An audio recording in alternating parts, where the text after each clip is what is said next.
what differs between how the Occultist works or how the game. So here we go. This is one of my favorite classes. I could heal. Like any of you, you'll see his heal, and you're like, oh, look at his heal. Okay, it does 0 to 19. His heal is difficult to, it's not difficult, but it's different. It's inconsistent in its healing. Level 3?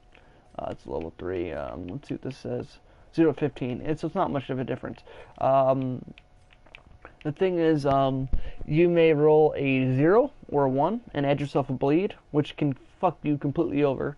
So, yeah, I definitely don't want to do that. But you could also roll a 15, or you could crit and roll a fucking 25 or something. You never know. It's inconsistent, but it's one of the most powerful heals in the game. It isn't the most powerful heal in the game anymore. I would be willing to fucking say that maybe now. I know it's situational. Much like the Occultist has the complication with his healing actually might be the most powerful value. You could figure out ways to make it more, this would be a weird case where a flagellant, where you'd actually want to get some negative quirks on them. You'd want to get the clumsy, fragile, and soft. So you lower his health. Then you put items on him that also lower his health, which I can think of one right now that everybody gets early on in the game. Where is that little bitch at? Right there. Plus you get 25% damage. That's fucking dope. That would be great. You could that would be the most powerful heal in the game. So I would, although compare, well, I mean the Vestal's multi-heal heals the whole party. Yeah, would be considered. I don't know if I would consider. Some people say it's the best heal in the game, but I'm willing to debate that, just because unless you're facing a specific boss who is that fucking badass, which there's a few, but if you're smart and you play the game correctly, well, not correctly, you play it risk versus reward, and you know how to minimize risk. I think it's not necessarily that's not necessary. But back to what we were saying, the Occultist. The Occultist is perfect. The perfect fucking character, especially for an early game player. Let's just state early game. You can come across, let's just talk trinkets for a minute, not just what to trinket him with, because that's even more complicated depending on how you're building your Occultist, because there is builds in this game, but most people don't talk about how it builds, because if you rush through the game, which a lot of people rush through the game, then builds are not what you quirks are just going to be what you get. That's just going to be whatever you get is what you get. You lock in good ones and you don't lock in bad ones. I don't play the game like that. I'm actually more of I play the game a lot, and I like to take my time playing it. It's more like a relaxation type thing for me. It's you can actually build an Occultist to suit different purposes. He is going to be more powerful depending on how you build him. There's basically 2 Occultists. There's 3 Occultists. Well, you can really play him on all rows. Let's do that. Let's make this easy breezy. You can play an Occultist on all rows. That actually has a name. I've never seen that. I didn't know that. That's cool. Yeah, I didn't know that had a name. That's cool. You can play the Occultist on every row. Let's see. I think the weakest Occultist, by the way, just let me let's just discuss this before we start discussing trinkets. This is a discussion. I can go in whatever order I want. But the weakest Occultist is probably rank 4 Occultist, because he doesn't get a sacrificial stab. You can't use this. You can use this. You can use this. You could use that, or you could use this. Seems like a utility Occultist with some damage potential. This may be more damage, not very much though. Still kind of negative modifier. You're a utility Occultist, which I guess if you're in a pinch and you don't have anybody to fill the back row, you probably could do this. But this is the weakest Occultist. You do not play Occultist in the back row. It's just as simple as that. They lose access to one of the most powerful abilities, right here, Shock Crystal Stab.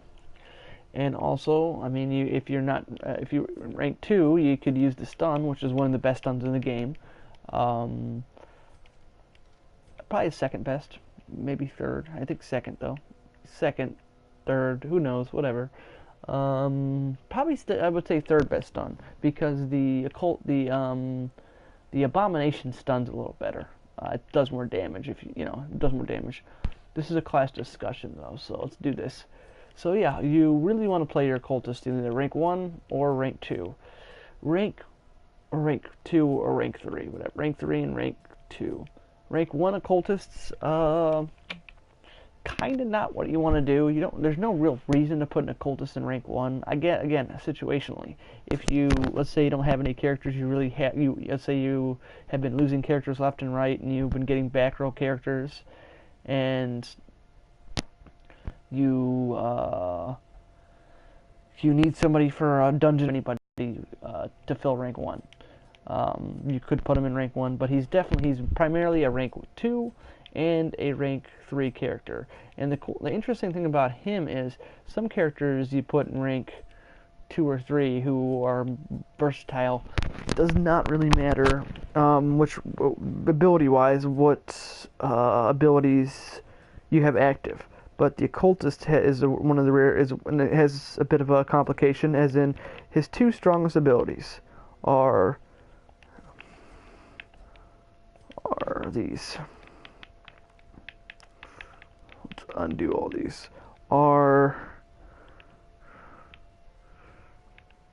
abyssal artillery. Well, 3. There's 3. Hands from the abyss. And sacrificial stab. Also, as well, his heal, which those kind of go without saying, but we'll say it anyways. Those are his. These are the most powerful abilities he has. Some of the other ones are good, but every ability on him. That's the crazy thing about him, is that just about every ability on him is good. If you could, again, he's one of the. I've heard people say this, but he's one of the rare characters. If you could use every ability he had, I would use every one of them. There's always a time. You could always find a situation where you could use any of these abilities. But these are the 4 abilities that are his most powerful, and which you'll most likely be using a lot. Sometimes you might sub out this, or you'll sub out this right here for something like this, or something like this. But again, that's personal. So I do use this myself, depending on the build, because it lets him hit rank 4 if he needs to hit rank 4, and he also gets a pull out of it. So again, hit rolls and shit. Yeah, but the thing is, the difference between the thing is he can't use both his stun and his abyssal artillery. That would make him god tier. If he could use both of these, he would be god tier.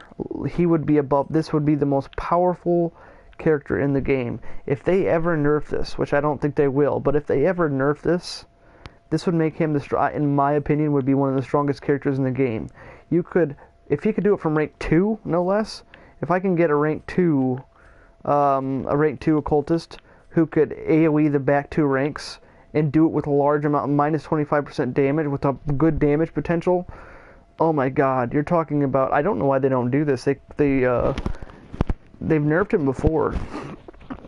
This would make him god tier. I'm just saying. I would fucking pull. This would be there'd be basically, who do you play in rank 2, and it'd be the occultist. There's nobody else you can play in rank 2 but the occultist. Or, well, it doesn't have to be rank 2. If you let the stun be used in rank 3, then that would be pretty awesome too. I would think it'd be more valuable to make it available in rank 2 though, so that would work. This is why he's versatile. Check this out. These do enhanced damage to Eldritch, except for that doesn't do any damage, extra damage to Eldritch either. But these two do extra damage to Eldritch. So there's certain places, which it's primarily the the old road with the Weald and the Cove, where the occultist shines. Some people don't think he shines very well in the Weald. I think he shines just perfect because there's a good number of of Eldritch enemies in here. Doesn't do as well in here though, I'll tell you that. And in this one there's a lot more beast. But he's still good as a stunner, I guess. You could still use him in rank 2 for the warrants as a stunner. And for the new DLC content, no, it's not new, but the DLC content, I don't know where I put him. I haven't evaluated that yet, so I definitely will do. I might do a separate video about once I start playing it again. I have it on here, I just don't have it down. I don't have it active right now on this account. So yeah, that's that. But the ruins, he's not the ideal hero for the ruins. I mean, he's a healer, so if you need a healer, you could play him in the ruin. You play him just for the ruins, and I'd probably play him in slot 2, maybe slot 3 for the abyssal artillery. Because by the way, this is one thing I don't know if I told you, a rank 2 occultist can use a stun, which is one of the best stuns in the game. So yeah, that's that. So you could use, I'd play him probably rank 2 for the ruins if you need a healer, but I guess he could be in rank 3 for the ruins. But again, I'd rather have the rank 3 spot for the ruins is tricky. Darkest Dungeon, because he gets the bonus to Eldritch, he's going to be amazing. Although his weak health makes him vulnerable to death in the fucking Darkest Dungeon. I'll say that. If you need to when you bring him in there, I mean, I don't like putting a tough ring on him because he loses some damage potential, a lot of fucking damage potential. The thing is though, these guys are gonna beat the dog shit out of an occultist. You have to be careful, especially if he's in rank 2. Rank 2. I mean, I would probably do a rank 3 occultist. And here's the cool thing, is if you have a rank 3 occultist, you can actually play yourself a rank 2. You have the perfect setup for a rank 2 abomination. I don't like rank 2 abominations, or rank 3 abominations, because he can't take advantage of his abilities for his beast form without having to shuffle himself, like as in move himself forward, which he has an ability to do so, but I'd rather be able to do damage on hand when I need it. So he's better in rank 2. That's one thing, is I don't grab heroes unless I need heroes to fill up my roster, but eventually, once you have heroes, you don't grab heroes that are weak. You don't grab them that have, if you're smart, you go through and look at their quirks, and you figure out, what do I want oh, dude, that's not, the jesters are shit now, though. You look at their quirks, their negative and positive ones, and see, do I want these guys? Like, where's my low-level ones? See, this guy had natural swing, this one had quick reflexes, this dude he had both those at first, actually. That was crazy. This guy has evasive, she had under-earring. What did he have? He had both of those. He had quick reflexes. He had Eldritch Hater and quick draw starting out, so he was pretty badass to begin with. I'll talk about him later. He's one of my favorite occultists I've ever built so far. By the way, by builds I mean how you're going to play him, and also what quirks he has to enhance that ability to play him. I'll just tell you about the Titan. There's the Titan occultist. If you want a Titan of something that will just destroy things, quirks do help. This is viable without quirks, but this is one way to play him. And make him a Juggernaut. I should call it the Juggernaut build. I'll call it the Juggernaut build. That's what it'll be called. And I'll even to cement this. This is the Eldritch Juggernaut. How do you spell Eldritch? I'm gonna spell it wrong. I don't care. Eldritch Destroyer. Because this is an Eldritch focused build. Eldritch. Whatever, I don't care what his name is. Fuck him, his name's Bustle. this is a Juggernaut build. Now, what the actual build means is his quirks highlight what his role. And you don't necessarily need your quirks to highlight the role. Sometimes there's things like, I know of a great example of what, this isn't necessarily for the build, what she's going to do. It's going to be some protection. Hard skin. That's just protection, which she might actually need, because if she takes a big fucking hit to the face, she might die. So if you have that little extra protection there, quick reflexes, hard skin, she's going to be perfect. She gets slugger. I'd rather have. I don't like her locking in early riser, but early riser is just as good as quick reflexes in my opinion. So you can lock in early riser as well as quick reflexes. But where's the Juggernaut? This guy's job is to. He's going to be an Eldritch Warrior, which an Eldritch Warrior is the very powerful version of the Occultist. One of the most powerful. It probably is the most powerful. Eldritch Warrior utilizes his natural ability to do high level damage to, with his high crit, to Eldritch. Eldritch Hater is perfect. You don't Eldritch. I think the other one's Eldritch Slayer. You get 10 accuracy and 3 crit. Fuck that. You want the 15% damage. Eldritch Hater is 10 times better than Eldritch Slayer. In fact, I would rather. I may put Eldritch Slayer on a. I don't know if I'd put Eldritch Slayer on a character. I don't know if I do that actually. Eldritch Hater, always put Eldritch Hater on. Just put them on everybody, except for maybe certain ones that really don't benefit that much from it. But if you're gonna have a damage dealer, Eldritch Hater is something you want on them. Back to what I was saying. This guy's role is going to be to the first round to use abyssal artillery in specific locations such as the cove and varying degrees of success in the wield. This will almost one-shot lower levels. It definitely will. Lower levels it'll one-shot the back row, especially if they're Eldritch. All right, I've crit for 29 damage each. Low level, like fucking rank 2, or rank 1 or 2, 29 damage crit. Some shit like that. It was ridiculous. On the back 2 ranks, instantly killed them, and then all I had to do was rank 1. By the way, this is something you should know as well. He partners very well with her, because he's going to deal with the back ranks. She's going to deal with the front ranks of stunning them for the first round. Alright? So, yeah, just letting you know that that's something we'll also discuss, is who they partner well with.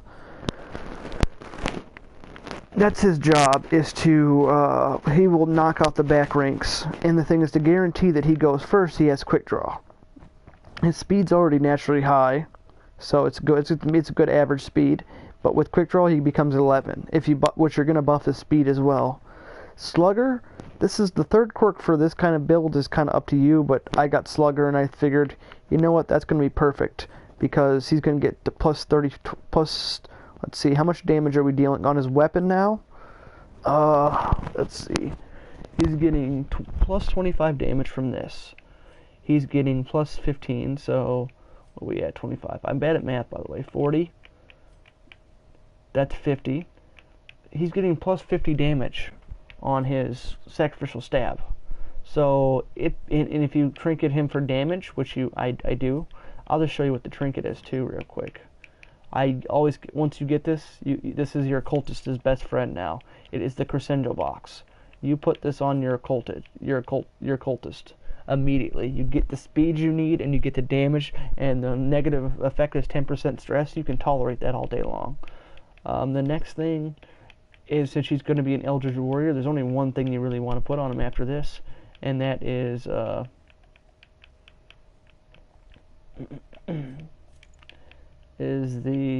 Eldritch Killer Incense. This trinket right here makes him God tier. plus 4% critical to Eldritch, plus 20% damage to Eldritch. So you're getting 50, I should say 40 just to be general. 40, 20, that's 60, 15% damage. Oh shit, I lost count. 40, 60, 75, and you can get, I think there's a hero that'll give you a 25% boost to your 75 damage on all of his attacks. Alright, that makes him a juggernaut. He will go in here, I will even show you how this works. I will take him into a dungeon, and I will show you how badass he is. Alluring Siren. I don't want to go in there actually. I can't show you right now. But I could. Fucking, this makes him powerful. Now, trinketing, by the way, he's the perfect hero to dark run with. So if you like dark running, which I like dark running, they're fun. He's the perfect hero to dark run. You might want to run it a little differently though. This is an Eldritch Destroyer, the Juggernaut. What's the difference is you don't go completely specialist. You just, there's a super specialist you could even go. I'll show you him I'm working on right now. For the, a dark run, which you can, also his quirks, Lurker, plus 10% damage if torch below 26. You'll find him with this. There's also one that's plus 2 speed. With torch below 26, you could put those in and just make him. You could specialize him just for dark runs, which his stun, by the way, works really well because it already reduces torchlight, and he has a huge ass crit mod. You could even do this for rank 3 if you wanted, but if you're gonna dark run him, usually I like to run him, and he's a dark run. If he's gonna dark run, he's great in position 2. And you can, and also here's a few trinkets you might want to consider for that. Is you're gonna probably trinket him for damage and accuracy. So that's the Moon Ring, perfect. And if you want your speed, you can. Here's a perfectly viable dark running occultist. You get high speed, high damage, and your high stun. So you kind of almost negate the effect of that Magnet 50. Yeah, you almost negate the effect of that 35. Yeah, you almost negate the negative damage. So he's doing full damage, especially, and also high crit. He will crit with this bitch all over the place. I'll do that. I will show you that. But it depends on how you build. Meko's saying how you build the guy all depends on what his purpose is going to, how you want to play him. Do you want him to be a second-rank occultist? Do you want him to be a third-rank occultist? Do you want him to be an Eldritch Warrior, or do you want him to be a specialist? Specialist, you kind of want quick reflexes. Because he's a healer, so you want it. Quick reflexes, perfect. So when you give him, and again, you probably give him the same, again, his favorite item was actually, this is great. If he's not going to be dark runned, this is a little better, especially for a second-rank occultist.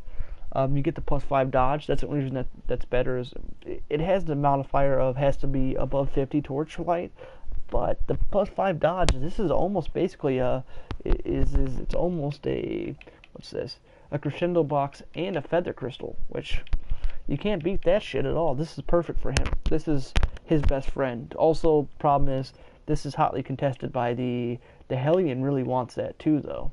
So be careful. She wants that item too.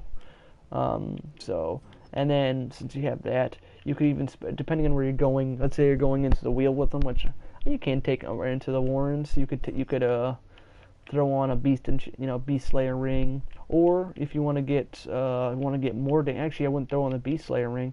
Just throw on the Sun ring and be done with it. Sun ring's good for any occasion. But he's so easy to trinket with that. I mean, you could throw on his Demon Cauldron, especially if you're going to be in rank 2. Or you want, let's say you do this. Let's say you want to do a high crit character, which you could, without dodge, you could throw on a focus ring. Let's say he gets rabies, throw on a focus ring, and then throw on maybe, especially if you've got quick reflexes, throw on this, go into the cove and have some fun, dude. So easy to trinket with, and so easy to build. You could even do this is what I call this is going to be a cove specialist, which he goes into the cove and all he's going to do is just beat the shit out of everything in it. He's getting 30 damage right off the gate when he gets in there. And he's not too bad against Unholy either. I'm hoping to get Eldritch Hater, or Eldritch Slayer. So, and then I'll make him, he'll be considered the Eldritch Warrior completely, specialist. But other ways you can build him, you can put Evasive on him, put a Feather Crystal on his ass. And then maybe even put on 10 dodge. What's the highest dodge? 15 dodge right here, buddy. 15 dodge, and then make him hard as fuck to hit. Maybe you want to make sure that he goes first every time. Put 4 speed on his ass. Yeah, he's just the perfect character. He shines in the rank 2 and 3. What else to say about him? Tier wise, he's top level, probably top tier 1, top 4, top 3, 4, 5. I don't know. He might be top. He might be. I don't know. He might be equal, in my opinion. He might be rank 3, although he might actually be up there with the Houndmaster. I don't know. He can mark too. You should see that he can mark as well. So, you know, pretty badass. The thing is, though, he partners well with certain. That's one thing is you got to take into consideration too. Is he partners very well with other certain characters, such as he partners very well, which most people partner well. Well, some people don't partner that well with a Hellion. There's only like maybe a few that don't partner very well with her. But Hellion is the top, is always going to be your rank 1. If you're playing the game right, she's always your rank 1. There's nobody else that needs to be in rank 1. So, she's always in rank 1, and she can run some you can make her high dodge, or you can make her damage focused, or you can make her stun bot. Your choice on how that works. And then for your 3rd rank, he partners very well with, also partners pretty well with the, he doesn't really partner well with him, but he partners pretty well with him, actually. He does very good. These two do get very well together. They synchronize because he gets that back rank Blight Nuke, plus you get this back rank Abyssal Artillery. You could even put him in slot 3. Oh, actually, and he partners well with an Arbalist as well, because he can mark for an Arbalist. Not to mention his healing ability is spotty. She can do some secondary healing just in case you have somebody at 0 health, and you don't want to take the, you don't want to